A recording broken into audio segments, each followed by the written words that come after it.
Hello everybody and welcome to the Glory Reds podcast. It's your boy Don Benito and welcome back to the episode where we deliver the daily news of Manchester United and what's happening around the world.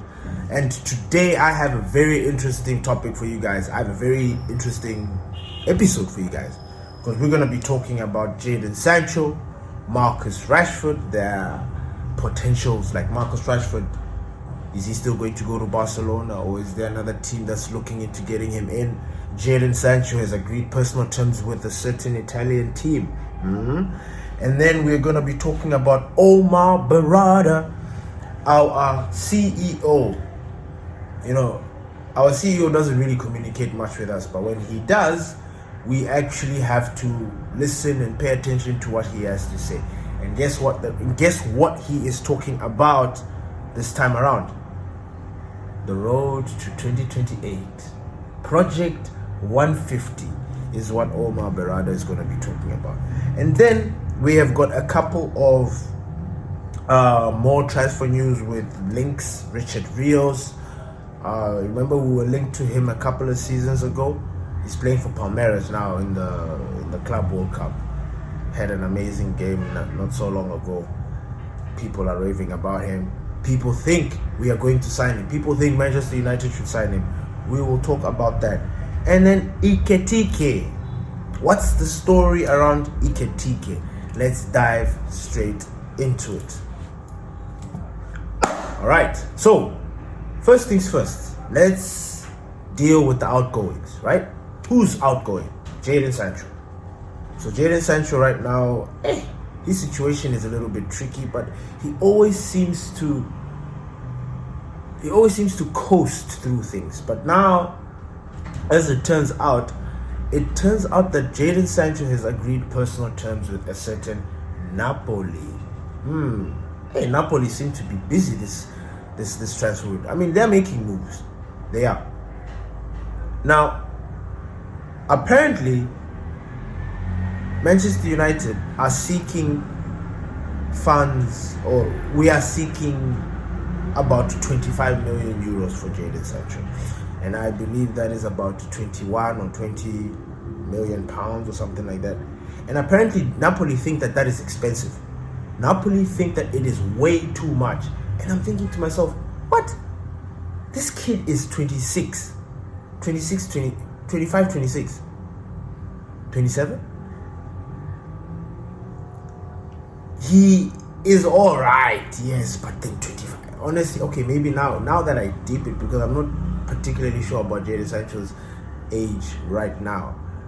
Is it 26 or 27? Because they play a role. But either way, 25 million. I think that is a piss take. Them saying that is too much, because I think that is a standard for a player that is of Jadon Sancho's caliber and what he is known to do. Honestly, I think 25 million is enough, but they think that it is too much, and they're trying to find a deal to sign him for less. And I'm sitting here thinking to myself, I'm like, Napoli, I thought we had a good relationship. When it came to Scott McTominay, I don't think there was any crazy business that was going on there. We did everything well. I think Scott McTominay, we sold him to them for 25 million, or was it 30? You know, that was Scott McTominay. Different position, yes, but around the same age. I think Scott McTominay now is 28. So I think Napoli are taking a piss in this situation with Napoli, with Jadon Sancho. The thing is, we want to get rid of Jadon Sancho. We want him to go. But how can they think that 25 million euros is a lot for Jadon Sancho? Honestly, I think that situation there is a little bit tricky. But look, they've agreed personal terms, and that is a good thing. Remember what we talked about when we talked about the transfer window.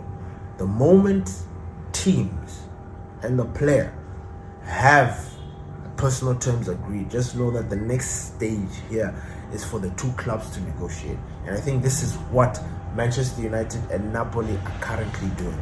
Because, I'm sorry, Jadon Sancho needs to leave. And if he doesn't leave now, I don't think we're going to get a better suitor for him to go. You know, I don't think there's gonna be, like, as the transfer window prolongs or as we get into those deeper stages, I don't think there's gonna be teams interested in Jadon Sancho, because I think the reality will start hitting them in their face what the kind of player that he is, and they'll just see that and I don't think we'll get him. I think we'll find another situation where we're going to loan him out, and we don't want to loan him out. We want to sell him. We want to take Jadon Sancho out of the books. We want him to buy. That's what we want with Jadon Sancho. So let's keep a close eye on this Napoli situation. Napoli are building something. They've already brought in Kevin De Bruyne. You already know that they've got Mexos there. They've got Lukaku. Antonio Conte is building an Italian-English side, if that makes any sense. He's building a team that is from, I don't want to say Premier League rejects, but you know what I'm saying, ex-Premier League players.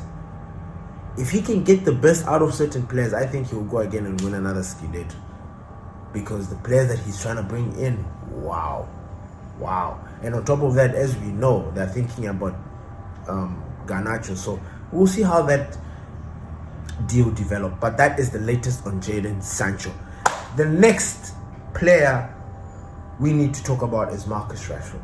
Now, I know we're always talking about these guys, but look, as it stands right now, these guys are still our players. They still belong to Manchester United. Marcus Rashford and Jadon Sancho, they're still our players.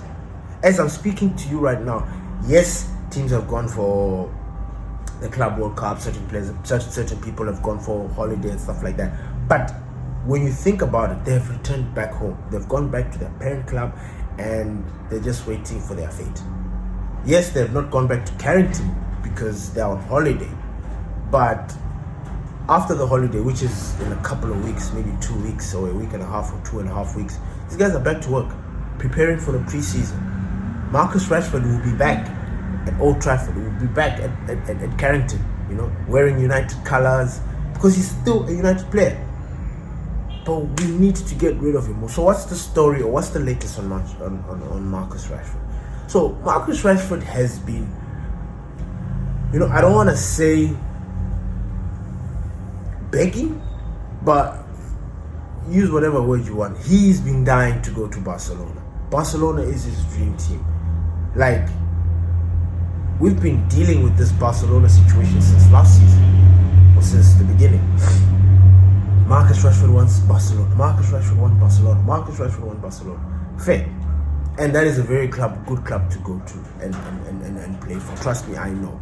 You know, I watch Barcelona. They're one of my favorite Spanish teams. They are my favorite Spanish team. What am I talking about? So, I know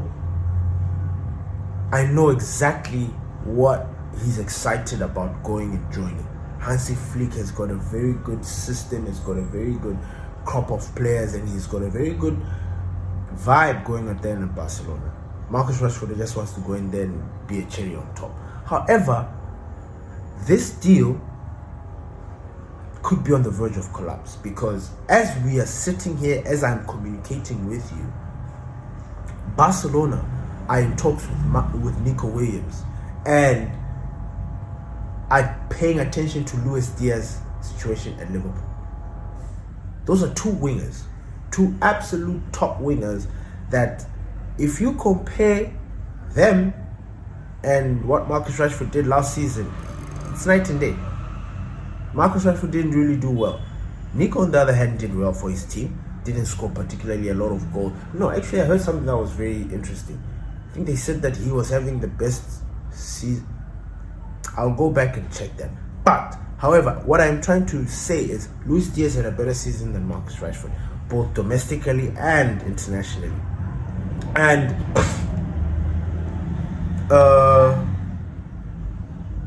Nico Williams as well, internationally and club level. So he's been doing very well, and those are the players that Barcelona are looking into bringing. If they pick one of those guys, or pick two of them, then there's no place for Marcus Rashford. Rashford doesn't fit in that squad. And then you add all the attitude issues that we've been dealing with when it comes to Marcus Rashford, you know, last season and all of that behavior, that attitude. Look, if he wants to go and play at Barcelona, all fair and good, but will he go there and make it? Or will he just going there to waste people's time? So that's the situation on Marcus Rashford. He wants to go to Barcelona. Barcelona like him. They've paid attention to him. They have been admirers of him. In fact, I think the one that admired Marcus Rashford really, really, truly was Xavi Hernandez, the coach. Xavi liked Marcus Rashford. I remember not last season, 2 seasons ago, when we were facing Barcelona in the Europa and all that stuff. You listen to the press conferences of Xavi. Xavi spoke glowingly about Marcus Rashford. He named him and singled him out as an absolute threat. So I and I think maybe that's where Marcus Rashford is getting the love from, where he's like, look, man, these guys, man, Camp no. And look, man, Rashford played well against Barcelona. You know, he did well, but that was a couple of years ago, man. This is now. So yeah, that situation is a little bit tricky. The next topic that I want to talk about was Richard Rios. Now, Richard Rios is a Colombian international. He's playing for Palmeiras at the moment. We have been linked with this player. I don't know. In the past, we have been linked with him. When was the Copa America? The Copa America was not last season, but the season before, like 2 summers ago, right around about this time, 2 summers ago. I think that was the Copa America, and he was doing the business. And Manchester United were linked with him, and I think we needed a defensive midfielder-ish, you know, just even before we got Ugarte, we were looking at Richard Rios, and he was the target man. Now we are back again.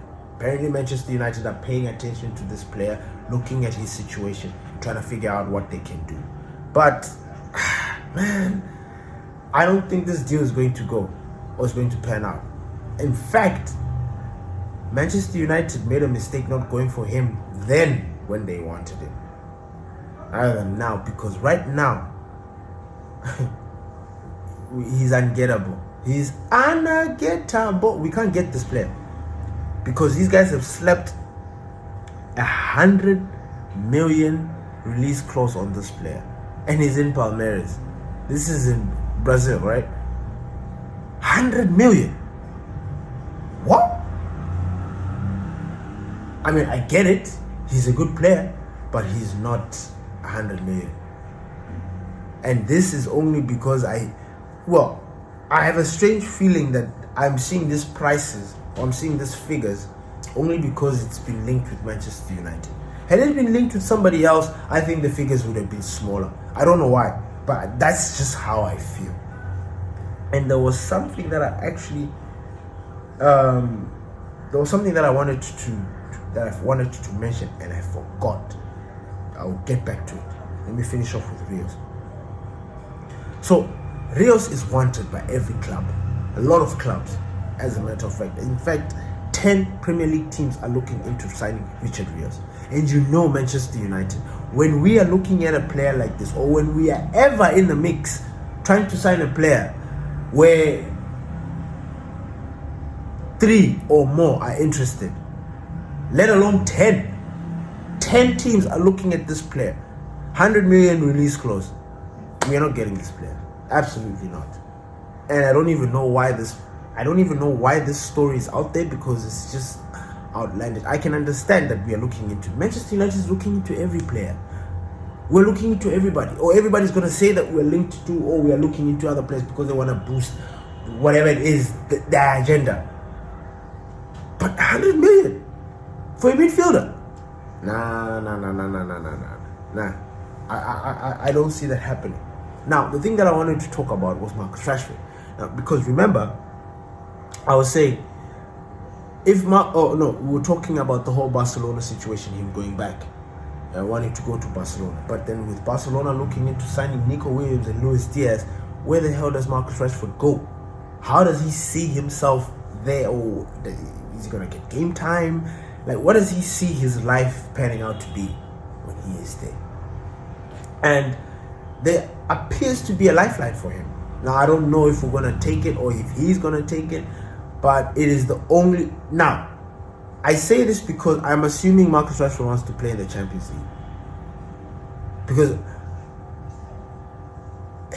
yes, he wants to play for Barcelona. Barcelona playing in the Champions League. He has not come out and said that, look, I want to play for a team that's playing in the Champions League. No, he has not done that. Villa didn't qualify for Champions League, and I'm assuming that's why they're not trying to sign him. I don't understand. So I think there's this whole situation that we're not being told. Maybe Marcus Rashford wants to be part of this Champions League team, but we're not being told that that's what he is saying, but he is insinuating it. I don't know if that makes any sense, because you can't keep saying so for example, there's a lifeline now for Newcastle. Newcastle have given Marcus Rashford a lifeline because they're in the Champions League. Now, I read that and I think to myself, why did they have to add that because Newcastle qualified for the Champions League? Why did they have to add that? Is it because Champions League is a requirement for Marcus Rashford or what? That's what I was thinking. And Newcastle want a loan. They do not want to sign Marcus Rashford permanently. They don't. They want a loan. Now, we want to get Marcus Rashford out of our books. We want him gone. Bye. You know what I'm saying? We want him gone. So, that is a story that is developing right now. I don't think there's been any discussions amongst the clubs. I don't think personal terms have been agreed, or they have. I don't think they've even got there yet. But this is a story that we're being told about Newcastle and Marcus Rashford. They appear to want to give a lifeline to Marcus Rashford, but unless they do it, you know, it's just comme ci comme ça. It's just talking. We don't know exactly if you're going to do it or not, but yeah.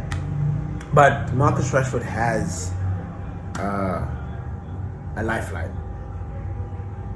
if that's what you call it. The next topic that I wanted to talk about is Omar Berrada.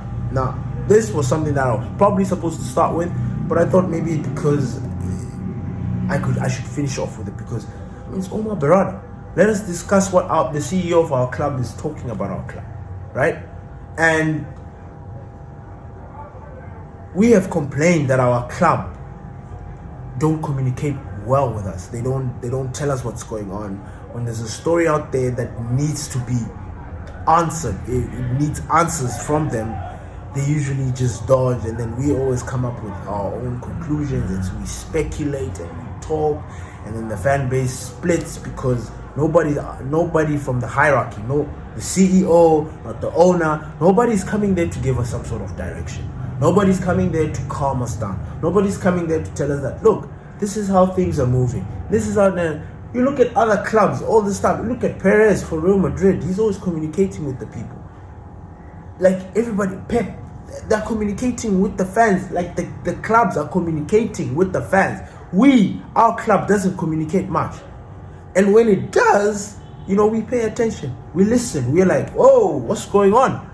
What are you trying to tell us? What are you saying that we do not know about? And Omar Berrada came out and he spoke about a couple of few things, you know.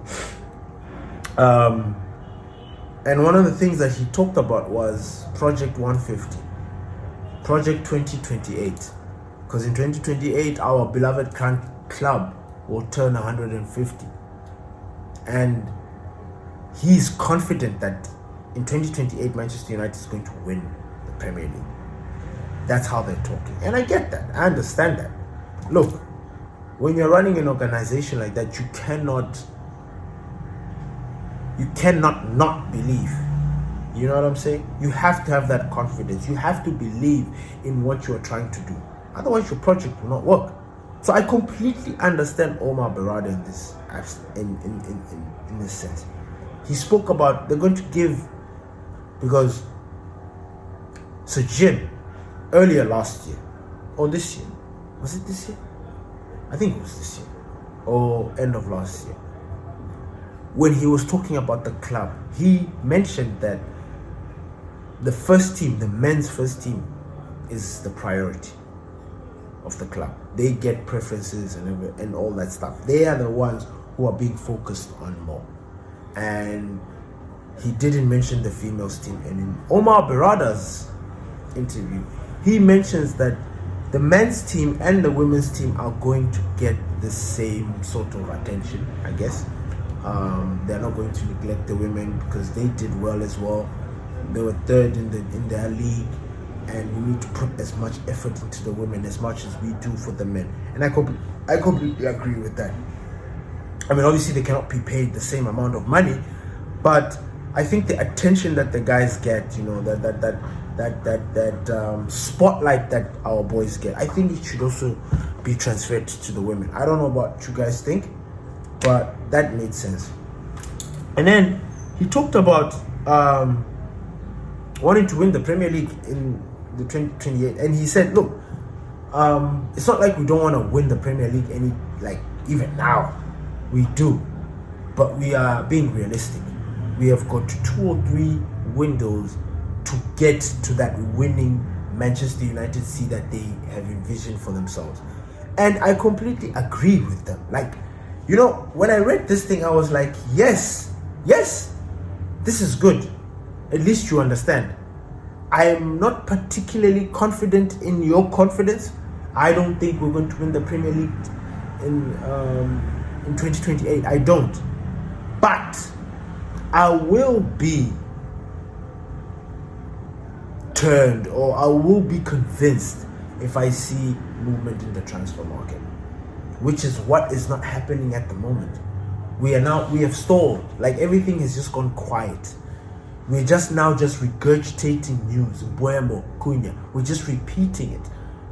We're at that point now where we are waiting for something. And you can imagine, the World Cup is underway. Nothing has progressed. We signed Cunha, yes, he's going to be our number 10. He's already done his interviews. You know, everything is sunshines and rainbow. But then what about Mbeumo? Mbeumo, this whole week now, I think a lot of fans are now becoming a little bit uneasy, because it's like, maybe Mbeumo could go to Tottenham. No, I already told you guys. This guy picked us. I don't see, you know, it would have been weird, like for Cunha, for example. Think about it this way. From the moment Cunha was available and he spoke to his people and said, look, the moment I want to leave, there's only one club that I want. That's Manchester United. I don't care about anybody else. I want you guys to negotiate with Manchester United, because that's where I want to go. He could have gone anywhere else. He could have gone to Chelsea. He could have gone to Tottenham. He could have gone to Arsenal, for crying out loud. He could have. He had the option to. Because remember, at the end of the day, it is which club was willing to pay that the release clause. That was it. Pay the release clause, you get your player. Get your player. Now, it would have been weird for Cunha the whole time to be like, I want to go to United, I want to go to United, I want to go to United. And then last minute, you know, tell us all, like, speak as we know. And Manchester United be like, whoa, all right, like, we're going to focus on this player and get this player. And then last minute, Cunha decides, I want to go back to Atletico Madrid because Simeone is calling me or some shit like that. You know, I said Simeone is calling because he's played for Atletico. You know, it would have been weird. Mbeumo's situation is the same. He just wants Manchester United. All this other stuff, guys, is noise. It's noise. Mbeumo is our player. I know it is hard to believe because we are not used to getting players that we want. We're not used to getting the signings that everybody looks at and be like, oh, you know, we're not used to it. And the way we are going on about it is also another situation that's just like, we're not used to it. So I completely understand when now people start panicking when they hear that, Thomas Frank is going to take Mbeumo, or Tottenham are looking to sign Mbeumo. I will be genuinely shocked to the core, you know, and I'll come back here and I'll apologize and I'll say, I'll own up to it, but I do not believe it. I do not believe this Bryan Mbeumo situation is happening, which brings me into this whole situation I've been talking about. Like, if these guys, Omar Berrada, if they are going to continue to build the team the way we can see it is being built, and provide the players for Ruben Amorim, because that is the most important thing. Provide the players, provide his first choice players, not fourth, third. We are always speaking about this. Always speaking about it. We don't need third, fourth, fifth choices. We need first or second. Third, if push comes to shove. But we don't go lower than that. Now, we were so used to missing out on our top targets and getting fifth choices and being okay with it and having to swallow that pill and take it because it is what it is. That's what's in front of us. We have been forced to do that in the past. We are not doing that anymore. We're not. And Ryan Mbuemo wants to come here. So Omar Berrada, like, we hear you. We completely understand you when you say, oh, you guys have got a vision, you guys have got a timeline, blah, blah, blah. We hear you. But you need to back that up. This summer window, like this transfer window, Ruben's first transfer window, you guys cannot sit on your asses and think, you guys need to find that money. You need to find extra and give Ruben Amorim so that he can do whatever it is that he wants. Because now that first of all, you're increasing the ticket prices again. Like this, what's this, the third, fourth time now? Tickets are now like £97 or some shit. Like, you're increasing on top of whatever it is, and then, you guys are very complicated. Like, we understand the Glazers fucked the club up, but man, what is happening? You want this 2028 to happen, you need to provide the players. Now, I like what he said when he said we have got 2 or 3 summers. I completely get that. But they can easily speed that up. They can easily, I don't know. I like the system. I like Ruben. I've seen what he can do. I've seen his team. I've seen the players that we have. I've seen the players that we've just brought in. The combination, us not being in Europe. Like, I'm not saying we're going to win the Premier League, but we are going to be a problem next season for teams. Like, we are going to be a serious problem. Now, maybe I'm just thinking way too far. But then I'm looking at what we are. And with what we've got, I'm already seeing us as a threat. Now, what more if these guys add more? Because, I'm sorry, we need 2 more midfielders. Eriksen is gone. Casemiro, you know the situation. So we need 2 more. We need 2 more midfielders. We've got Ugarte, we've got Manu, cool, but you know what I'm saying? We've seen from last season that those 2 are not enough. I didn't say they're not good enough, I just said they're not enough. Casemiro is not enough. Bruno Fernandes is not enough. We need more. And Omar Berrada is coming here saying 2028, they're not, they're thinking about giving same attention. There's something else that he said. This was my favorite line. Well, not my favorite line, but a line that was very interesting. Because as I kept reading, and I'm like, okay, 2028, you guys want to win the Premier League. But what if you win it before? Or what if people want you to win it now? And it was like, nobody is saying we don't want to win. Nobody is saying we don't want to win it. Until then, we're setting ourselves up a target, a specific time frame to go and aim for it. So basically what he's saying is like, look, 2028 is our goal. That is our target. That one is Premier League title season. Whether we like it or not. 2028. That's according to Ineos, Berrada, the works. 2028, Premier League is coming home. And they're saying, look, it's not that we don't want to win the Premier League even next season or the season after. No. But we've set ourselves up a target. Like we've seen. This window, that window, we're going to get this player, and we're going to see how we move.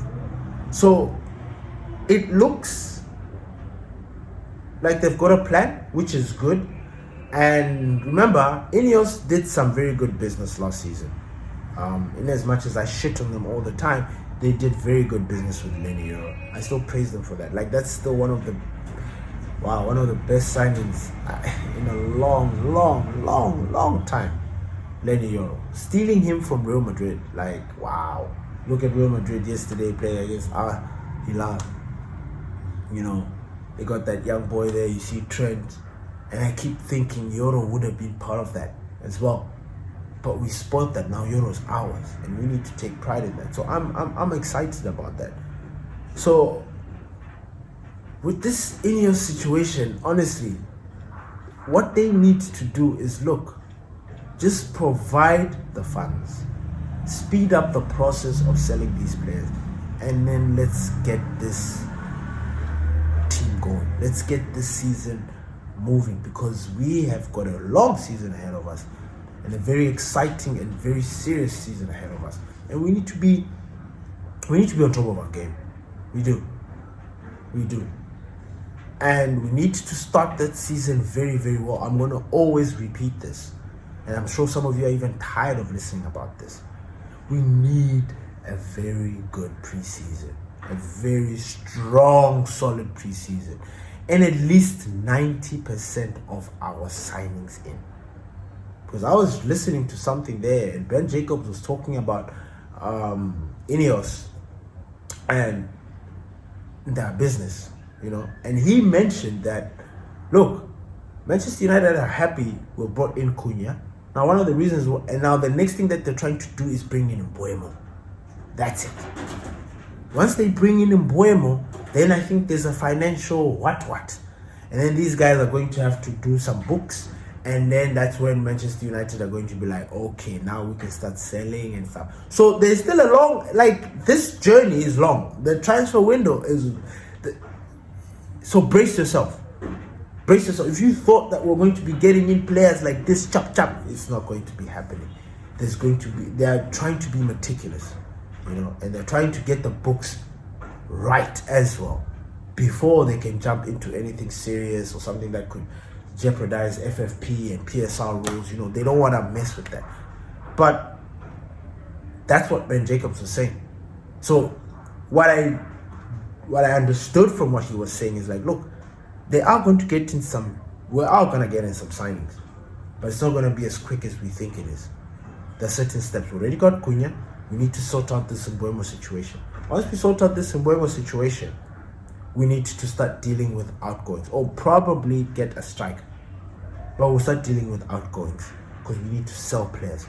Anthony, Rashford, Sancho, all these boys, they need to bounce, right? Once they bounce, we fix the books, then we start signing new players. That's pretty much what I got from Ben Jacobs. So if you were thinking that we're just going to be like City, as they were preparing for this Club World Cup, bringing in Cherki, Tijani, you know, just bringing in players, chop like that, and it's not going to happen like that for us. It's not, unfortunately. But we are going to get in the signings. We are going to sign Bryan Mbeumo. That you can take it to the bank. If anything happens, we will address it. But Bryan Mbeumo, that guy's coming to United. I'm sorry, you need to, like, if you've heard or read that Bryan Mbeumo said, I want Manchester United, I'm sorry, that's exactly what it is. You know, we are not supposed to be pulling certain players in because of the positions that we were at last season. We shouldn't be pulling in these players, but they want to come to us. Why are people trying to complicate things? Why are people trying to blame? That's dodgy. Like, why? We're bringing in Mbeumo, finish. Next thing, striker. Who is the striker? Victor Gyokerez, or Maketa, or Ekitike. And there's a story about Ekitike, by the way. Ekitike, that one, I don't understand it, but I get it. You know, but I don't think we're going to sign him. I don't. Because I just don't understand the maths. I don't understand the figures that have been thrown around. And I don't understand based on everything that has just transpired. Remember, Liam Delap, priority numero uno signing. Remember him? Went to Chelsea. After we did that, we turned our attention on Gyokerez. Now all of a sudden, now these two players that we have made our priorities since the beginning or since the season ended or whatever, they cost less than what Ekitike is. Ekitike is 100 mil. These guys want 100M for this kid, 100 or 80 whatever euros. Are you joking? For a kid who's just had, by the way, he's had this breakout season, like this informed season. This is his first good season breaking out, and I understand the hype. I get it, because that's how football is. But can he replicate that again? Can he replicate those 22 goals in a different and more difficult league where you actually need experience, like serious experience? I understand he's hot, he scored 22 goals. You know, everybody like, hey, let's go Ekitike. But nah, not for us. Not for what we are trying to accomplish, or what we are trying to do. Ekitike is a good striker. But when you look at the profile of striker that Ruben is looking for, this Gyokerez, you know, even if you look at Cunha, you know, he's not a striker, yes, but you know what I'm saying?